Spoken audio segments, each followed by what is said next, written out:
नमस्कार, मैं हूं सृष्टि और मेरे सहयोगी प्रशांत द वायर हिंदी से आपका स्वागत करते हैं। हम लाइव कर रहे हैं यहाँ पे, जहाँ पे देश भर के डॉक्टर्स ने दिल्ली मेडिकल एसोसिएशन और इंडियन मेडिकल एसोसिएशन के साथ एक स्ट्राइक की है। यहाँ पे डॉक्टर्स इंदिरा गांधी स्टेडियम पर एक सभा चला रहे हैं और हम बात कर रहे हैं प्रेसिडेंट के अग्रवाल से। सर, जैसा कि हम देख रहे हैं कि जिस तरह से देश में हिंसा का एक माहौल बढ़ता जा रहा है, बातचीत और संवाद की जगह एक हिंसा का माहौल बढ़ता जा रहा है, हिंसात्मक प्रवृत्तियां बढ़ती जा रही हैं। पहले ये हिंसा कुछ अल्पसंख्यकों पे थी, मुस्लिम पे थी, दलितों पे थी, महिलाओं पे थी, तो हम चुप रहे।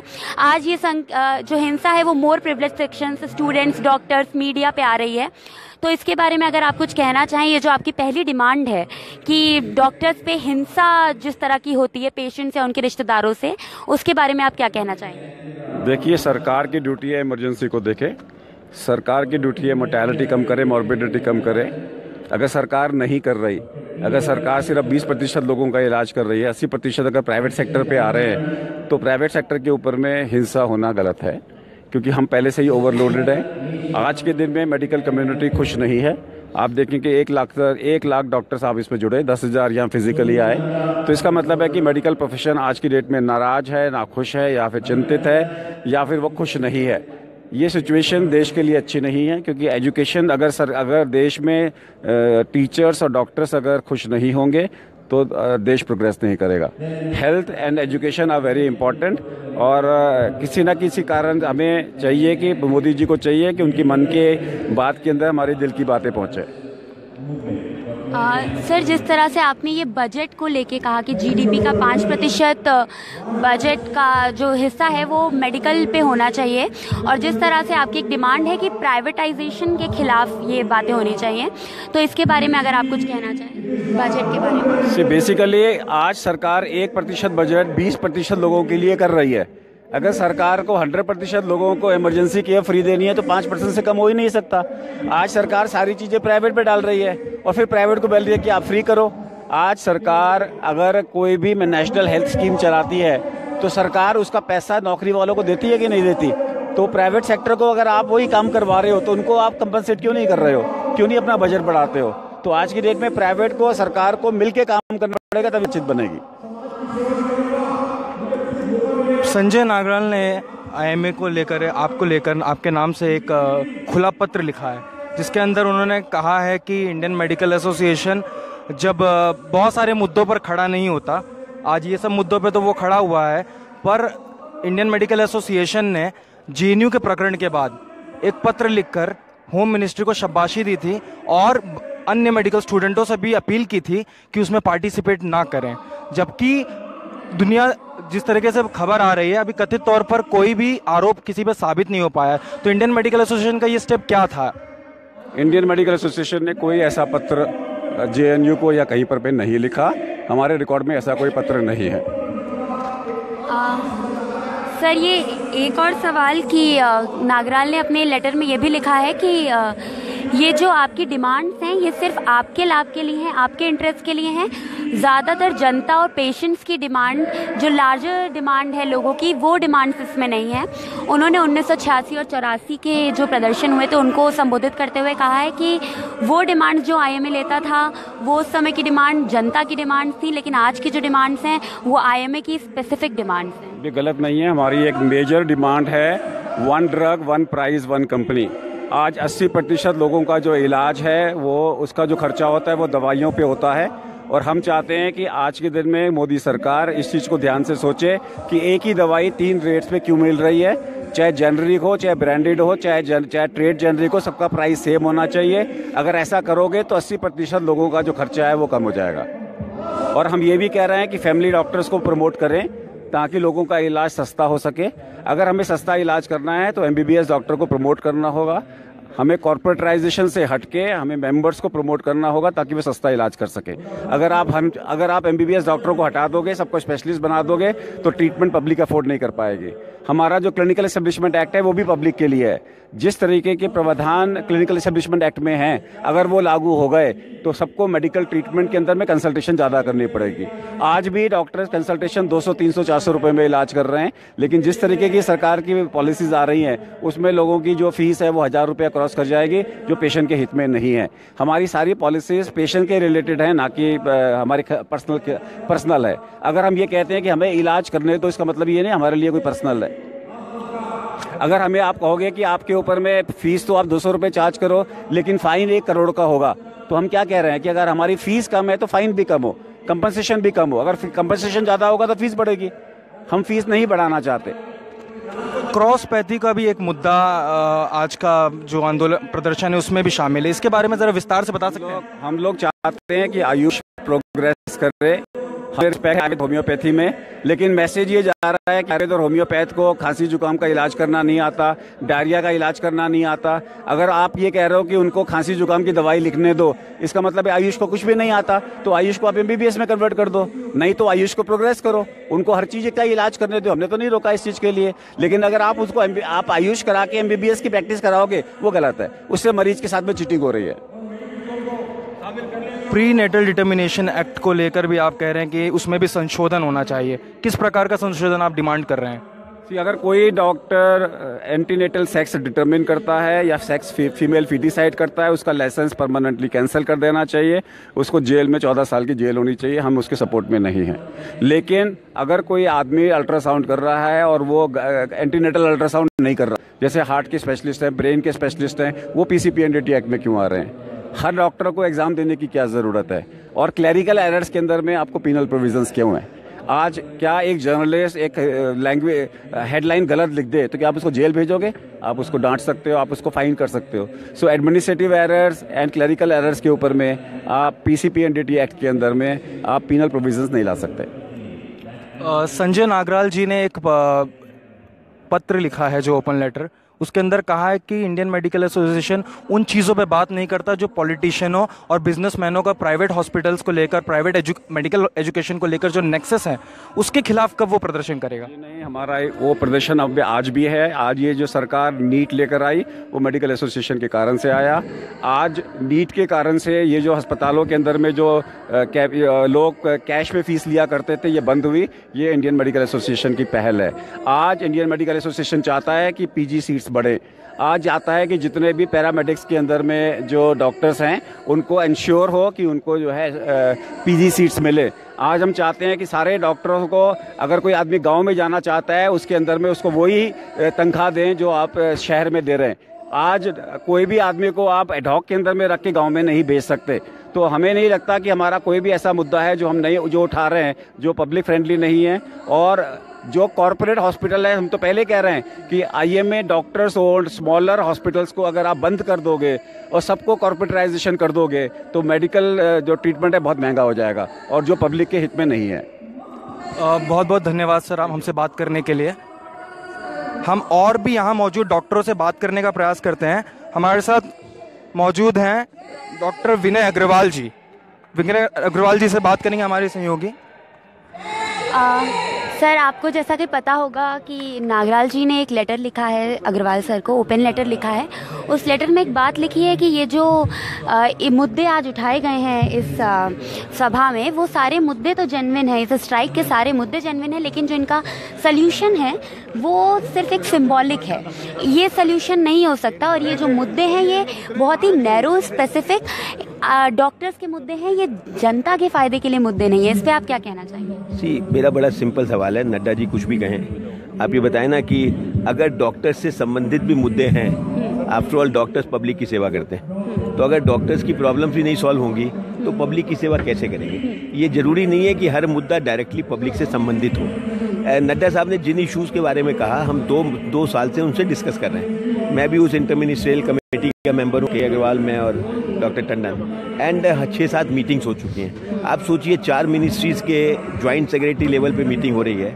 वो अपनी बात रख रहे हैं, उसके बाद जब एग्री करके मिनट्स बनते हैं, फिर वो जब उस मिनिस्ट्री को रेफर होते हैं तो वो फिर उसे मना कर देते हैं ना। ये तो एक तरीके का हमसे लुका छुपी का गेम खेल रहे हैं ना। तो मेडिकल प्रोफेशन कब तक उन पर डिपेंड करता रहेगा? तो हमारा कहना बड़ा सिंपल है कि हम कोई ऐसे लोग हड़ताली लोग नहीं हैं, हम कोई ऐसे लोग नहीं हैं जो जनता को नुकसान पहुंचाना चाहें, ऐसे भी लोग नहीं हैं जो पॉलिटिशियन से अननेसेसरली भिड़ें। लेकिन हाँ, एनफ इज़ एनफ। अब 2.5 साल हो गए हमें इन बातों पे बात करते हुए, अच्छी एटमॉस्फेयर में बातें कर रहे हैं, पूरे विश्वास के साथ बात कर रहे हैं, हमारी बातें सॉल्व करेंगे। लेकिन उसके बाद भी अगर सॉल्यूशन नहीं तो क्या करें? हम भी आंसरेबल हैं, 3.5 लाख की जनता जो हमारी मेंबरशिप है उसको आंसरेबल है। हम बार बार कब तक धोखा देते रहेंगे कि हमारी बात हो रही है, बात हो रही है, बात हो रही है? सर, एक जो आप लोग का एक डिमांड था उसमें ये था कि 1 घंटे में 20 पेशेंट देखने की जगह 1 घंटे में 3 पेशेंट, यानी कि एक पेशेंट को कम से कम 15 से 20 मिनट दिया जा सके।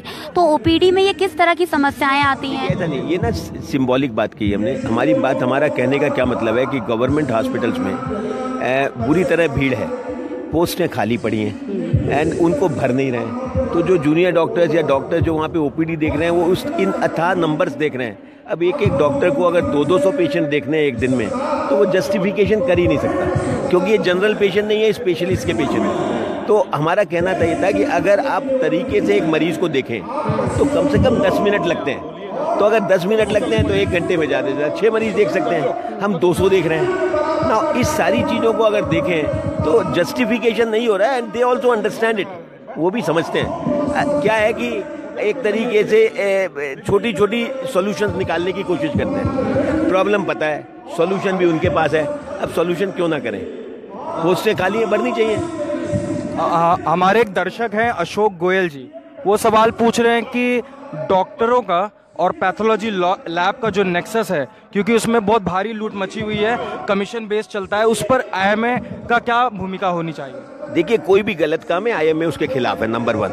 ये मिनी स्कूल जो इश्यूज हैं, जिसको कि हम जब भी कभी ब्रॉड स्पेक्ट्रम में बात करते हैं, एक आध ऐसे ब्लैक शीप्स की बात करके पूरे इशू को हटाने की बात करते हैं, ऐसा नहीं है। जो भी हम मेडिकल काउंसिल की भी क्लियर डायरेक्शंस हैं, हमारी भी क्लियर डायरेक्शंस हैं कि जो भी आदमी मेडिकल काउंसिल के एथिक्स के रूल्स को फॉलो नहीं करेगा, उस पर हमारा भी उतना ही एक्शन होगा जो मेडिकल काउंसिल करेगी। हम उस आदमी के साथ नहीं है। और हमारी ऐसी रेगुलर CMEs भी होती हैं जिसमें हम उन्हें बताते हैं कि don't do a wrong thing, right, do a right thing which is required and enough material है, एनफ चीज़ें हैं। आप तरीके से करेंगे तो आप उन्नति भी करेंगे। लेकिन आप देखिए, मैं आपको एक छोटा सा एग्जाम्पल देता हूँ। CGHS एम्पैनलमेंट नड्डा जी का है। उस एम्पैनलमेंट लेने के लिए उसमें 6-6 महीने 1-1 साल तक पेमेंट्स नहीं होता। ये तो बात ठीक नहीं है ना, ये तो बात ठीक नहीं है। तो कैसे इसको आप सॉल्व करें? आपने आज इतना बड़ा पूरे देश भर में आंदोलन निकाला, क्या आपने इससे पहले स्वास्थ्य मंत्री से मुलाकात करके? ये 2.5 साल से हम कर रहे हैं। हमारी मीटिंग परसों भी हुई थी स्वास्थ्य मंत्री से, तब बहुत बार मिल चुके हैं। क्या कहा उन्होंने? वो जो इंटर मिनिस्ट्रियल कमेटी ने डिसाइड किया, हम सब उसको फॉलो करेंगे। फॉलो क्या करेंगे? वो अब जब इंटर मिनिस्ट्रियल कमेटी की रिकमेंडेशन जा रही हैं डिफरेंट मिनिस्ट्रीज में, कोई ना कोई कहानी बना देते हैं कि इसमें ये नहीं हो सकता, ये नहीं हो सकता, ये नहीं हो सकता। जब नहीं हो सकता तो भाई बैठे क्यों थे? 2.5 साल क्यों हमारे बर्बाद किए? ये भी बात है कि अब आपने इतना बड़ा आंदोलन किया है आज, अब आगे की क्या रणनीति है कि आगे भी अगर आपकी मांगे नहीं मानी गई तो आप इससे बड़ा आंदोलन करेंगे? अभी हमारे नेशनल प्रेसिडेंट ने अनाउंस किया है कि 18 अगस्त तक अगर हमारी डिमांड्स नहीं, लॉजिकल डिमांड नहीं मानी गई तो हम देशव्यापी हड़ताल करेंगे। और उस बीच में हम जो पीरियड हमें 8-10 हफ्ते का मिला है, उसमें हम डिफरेंट कॉलेजेस में जाएंगे, अपनी ब्रांचेस के तहत लोगों को जागरूक करेंगे, पब्लिक को भी बताएंगे हमारे साथ क्या अन्याय हो रहा है। हमारे 30 मेंबर ऑफ पार्लियामेंट डॉक्टर्स हैं, उनसे भी मिलेंगे, उन्हें भी बताएंगे, पार्लियामेंट में भी क्वेश्चन उठवाएंगे। तो हम पूरा इस मोमेंटम को अब खत्म नहीं करना चाहते। लेकिन हाँ, ये जरूरी है, अगर हमारी डिमांड इस बार नहीं मानी गई तो हम कोई भी स्टेप ले सकते हैं। 18 तारीख की हड़ताल हमने डिक्लेयर कर दी है, 18 अगस्त की। सर, एक आखिरी सवाल आपसे, ये जो यूनिफॉर्म MBBS एग्ज़ाम का एक डिमांड था, इस डिमांड के बारे में अगर आप कुछ कहना चाहें? देखिए, ये हमारी बड़ी लॉन्ग स्टैंडिंग डिमांड थी कि आप नीट करें जिससे लोगों को एडमिशन हो। हमारा ये कहना था कि प्राइवेट कॉलेजेस में जो धांधली होती है एडमिशन में वो ना हो, लोग क्वालिफाई भी नहीं करते, उनको रख लेते हैं।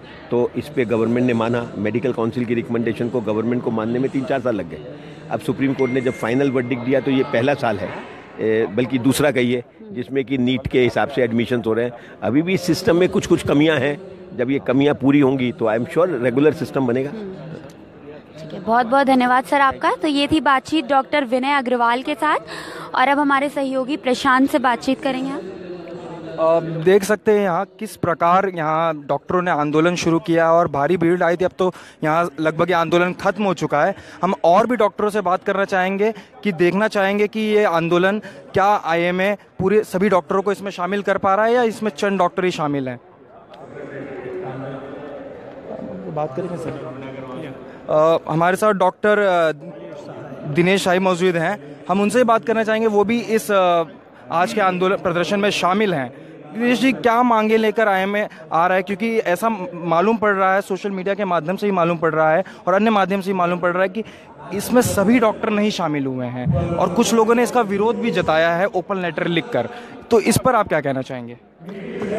देखिए, ये सोशल मीडिया पे अगर कहीं पे भी ऐसा आया है कि इसमें सब डॉक्टर शामिल नहीं हुए हैं, तो इसमें इस वजह से शामिल नहीं हुए कि वो यहाँ पे आ नहीं पाए। लेकिन जो कंसेप्ट के आइडिया से कहीं पे भी कोई अपोजिशन IMA के अंडर उसमें नहीं देखने को मिला है, ये बिल्कुल गलत वो है। और हम लोगों की ये आज का जो सत्याग्रह है या जो एजिटेशन है, ये सिर्फ it is just to regain our dignity and our legitimate rights of the Indian medical profession, which has got a full spectrum of problems and by which we are getting our dignity absolutely destroyed, and we are just want to do in a non-violent way protest for maintaining our dignity and self-respect of the medical profession back, which was there and which is now fading away.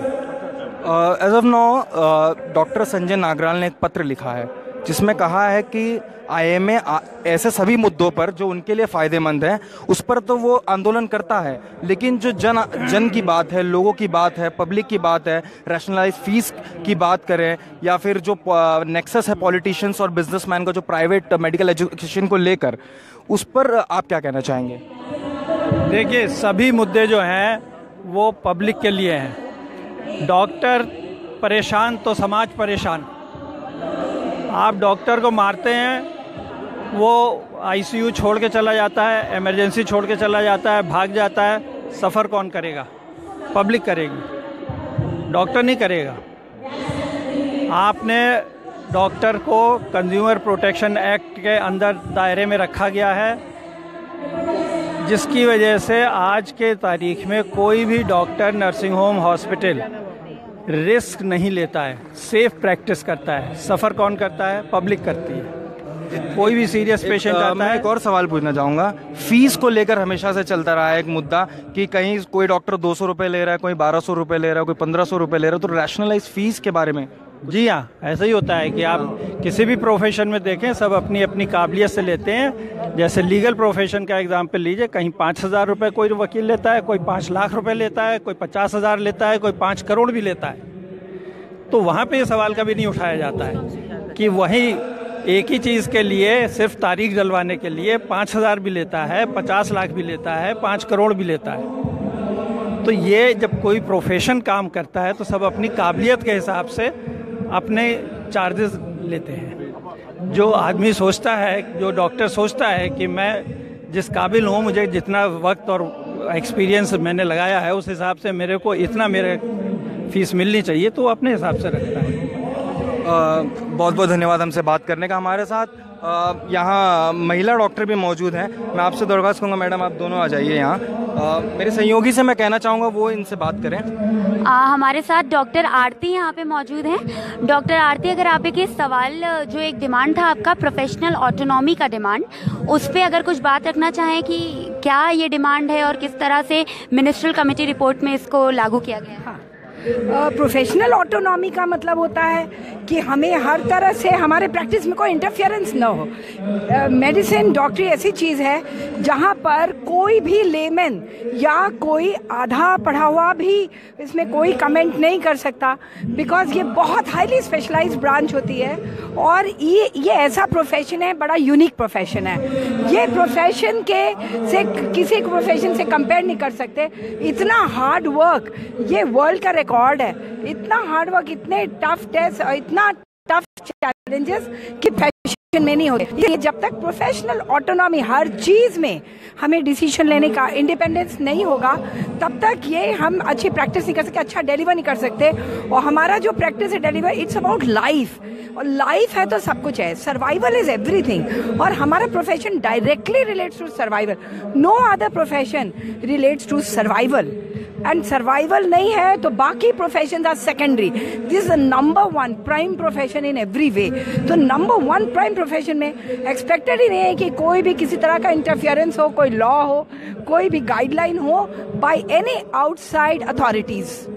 और एक ये हमारा आखिरी सवाल, ma'am आपसे ये एक सवाल है कि जिस तरह से सर्विस कंडीशंस को यूनिफॉर्म करने की बात आपकी जो डिमांड्स है उसमें कही गई है, लेकिन डॉक्टर नागराल का जो एक ओपन लेटर है डॉक्टर अग्रवाल के लिए, उसमें लिखा गया है कि ये सर्विस कंडीशंस की जो डिमांड है, ये रेसिडेंट डॉक्टर्स जो अलग अलग मेडिसिन के तरीके हैं उन डॉक्टर्स को अपॉइंट कर लेते हैं, और उसके बाद जब चीप लेबर पे वो डॉक्टर्स मिलते हैं तो आप उन्हें अपॉइंट कर लेते हैं, IMA के मेंबर्स उन्हें तो इस पे अगर आप कुछ कहना चाहेंगे।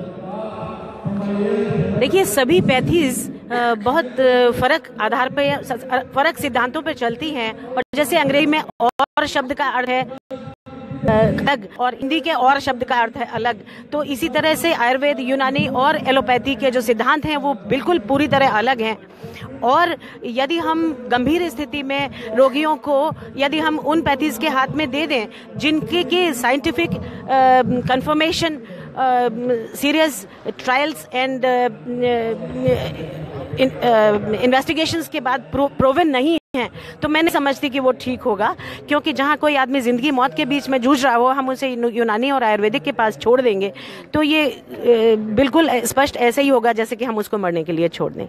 तो लाइफ थ्रेटनिंग कंडीशंस में और गंभीर स्थितियों में तो बहुत ज़रूरी है कि एलोपैथी को उसका वो स्थान मिले और बाकी पद्धतियाँ उसकी बराबरी नहीं कर सकती।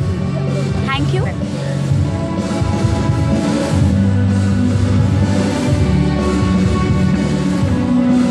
तो हम इसी के साथ आज का कार्यक्रम खत्म करते हैं। मैं प्रशांत में अपनी सहयोगी के साथ, सृष्टि के साथ। देखते रहिए द वायर हिंदी।